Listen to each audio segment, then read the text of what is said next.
Hello everyone, start करते हैं आज के वीडियो को। और आज के वीडियो में हम भारतीय राजनीति के बारे में बात करने वाले हैं तमिलनाडु के बारे में। तमिलनाडु इसलिए भी बहुत क्रूशियल हो जाता है क्योंकि अभी 2024 के अंदर भारतीय जनता पार्टी ने ये बहुत कयास लगाए थे, उसमें के अन्नामलाई को भी प्रोजेक्ट किया था कि भाई जो नॉर्थ में सीटों का जो नुकसान होगा वो साउथ से पूरा कर लेंगे, और भारतीय जनता पार्टी उसमें बुरी तरह विफल हुई। थोड़ा पश्चिम बंगाल का भी आशा थी कि पश्चिम बंगाल में भी अच्छी सीटें आएंगी, लेकिन वो सब फायदा हुआ नहीं। और तभी से लेके भारतीय जनता पार्टी जो साउथ के अंदर है वो अपना प्रेजेंस बनाने की कोशिश कर रही है। आंध्र प्रदेश के अंदर तो उसने अपनी प्रेजेंस बना ही ली है एक एनडीए के अलायंस के तौर पर, जिसमें जिसमें वहां पर जो कल्याण जी हैं, नायडू जी हैं, इन सबके साथ उन्होंने एक कोएलिशन कर लिया एनडीए का। तो एक प्रकार से वहां पर भी एनडीए की ही सरकार है। लेकिन तमिलनाडु का अगर तमिलनाडु आपने भेद लिया, इवन केरल के अंदर भी उन्होंने अपना एक सांसद बैठा दिया है जो लोकसभा चुनाव में जीत कर आए हैं, वहां के जो सांसद हैं।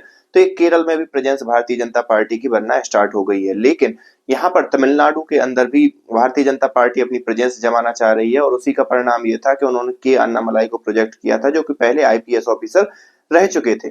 लेकिन उसमें ज्यादा कुछ बढ़त नहीं मिली। उसका परिणाम जब एनालिसिस करके सामने आया तो ये आया कि जो एआईडीएमके है, डीएमके का जो ज्यादा वोट मिल गई और एआईडीएमके के अंदर वोट बट गया। तो ये सारे समीकरण जो हुए, तो भारतीय जनता पार्टी ने निर्धारित किया कि भाई अब हमें एआईडीएमके के साथ आना चाहिए। और पहले भी भारतीय जनता पार्टी ये चीज कर चुकी है जब जयललिता जी वहां पर थी।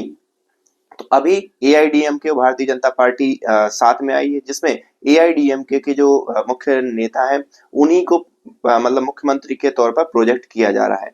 और रही बात अगर वहां के पॉलिटिकल उठापटक की, तो के अन्नामलाई ने भारतीय जनता पार्टी के तमिलनाडु विंग की अध्यक्ष पद से इस्तीफा दे दिया है।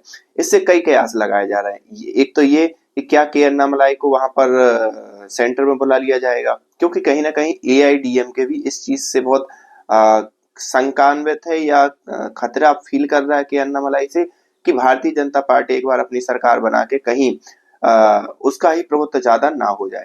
और सबसे बड़ी बात यह भी है कि भारतीय जनता पार्टी अपना प्रभुत्व तो जमा ले, लेकिन वहां पर थोड़ा भाषाई लेवल पर जो कम्युनिकेशन लेवल पर बहुत गैप हो जाता है। वो मतलब एक प्रकार से बहुत बड़ा गैप होता है। हिंदी बेल्ट में भारतीय जनता पार्टी का जितना अच्छा प्रेजेंस है, उतना जो कर्नाटका में तो है ही, no doubt Bharatiya Janata party का प्रेजेंस उसमें के ये येदुरप्पा जी के कारण वहां पर हुआ। तो वो एक अलग अलग समीकरण है। लेकिन केरल और तमिलनाडु ये दो ऐसे राज्य हैं जहां पर भारतीय जनता पार्टी स्पष्ट रूप से मतलब प्रेजेंस नहीं जमा पाई है।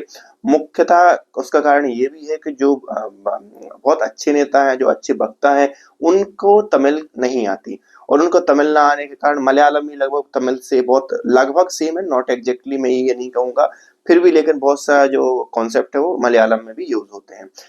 तो ये सारी चीजें हैं जो भारतीय जनता पार्टी को तमिलनाडु की राजनीति से दूर करके रखे हुए हैं। अभी वहां पर एक विजय है, थलपति विजय, तो वहां पर उन्होंने भी एक अपनी नई पार्टी बना लिया। तो आपको मालूम होगा कि तमिलनाडु के अंदर जो भी जो एक्टर होते हैं, अभिनेता होते हैं, वो भी अपनी पार्टी बना के चलते हैं। और इवन करुणानिधि जी को भी अगर देखा जाए तो वो भी कहीं ना कहीं फिल्म इंडस्ट्री से जुड़े हुए थे। तो और वहां पर जो जयललिता जी हैं वो भी फिल्म इंडस्ट्री से जुड़ी हुई थी। तो ये सारा का सारा जो राजनीतिक वहां पर समीकरण है, डायरेक्टली इनडायरेक्टली फिल्म वहां की फिल्म इंडस्ट्री से कनेक्टेड है। तो जो थलपति विजय है वो भी कुछ ना कुछ वोट काटेंगे। तो इस मसले पर अगर देखा जाए तो ये भारतीय जनता पार्टी का मुझे हिसाब से लगता है एक सही दाव है। कम से कम कुछ नहीं तो एक एनडीए का अलायंस होगा, कुछ भारतीय जनता पार्टी के विधायक जीत के आएंगे, कुछ एआईडीएमके के विधायक जीत के आएंगे, और जो भी पॉलिसी एग्जीक्यूशन है वो दोनों साथ मिलकर कर सकेंगे, जो भी सेंटर की पॉलिसी है और राज्य की पॉलिसी है। तो आप इस बारे में क्या सोचते हैं? क्या भारतीय जनता पार्टी को इसमें फायदा होने वाला है या नहीं? वो आप हमें कमेंट करके बता सकते हैं। लेकिन अगर हम वहां के जो हमारे गृह मंत्री भारतीय जनता पार्टी के, उनकी बात करें, तो उन्होंने स्पष्ट रूप से अभी रिसेंटली एक टीवी इंटरव्यू में कह दिया है कि बिहार और तमिलनाडु के अंदर बम्पर जीत से भारतीय जनता पार्टी की सरकार बन रही है। और उसके कुछ ही दिनों बाद उन्होंने ये अनाउंसमेंट कर दिया कि हम दोनों साथ में चुनाव लड़ने वाले हैं। तो ये एक राजनीतिक उठापटक है। अब वो तो चुनाव के बाद ही पता चलेगा कि आखिरकार चीजें किस हिसाब से आगे बढ़ी। अगर परिणाम पक्ष में आ जाता है तो बहुत अच्छी बात, और विपक्ष में आता है तो सीधी सी बात है, लोग उसको कुछ कमियां निकालना स्टार्ट कर देंगे।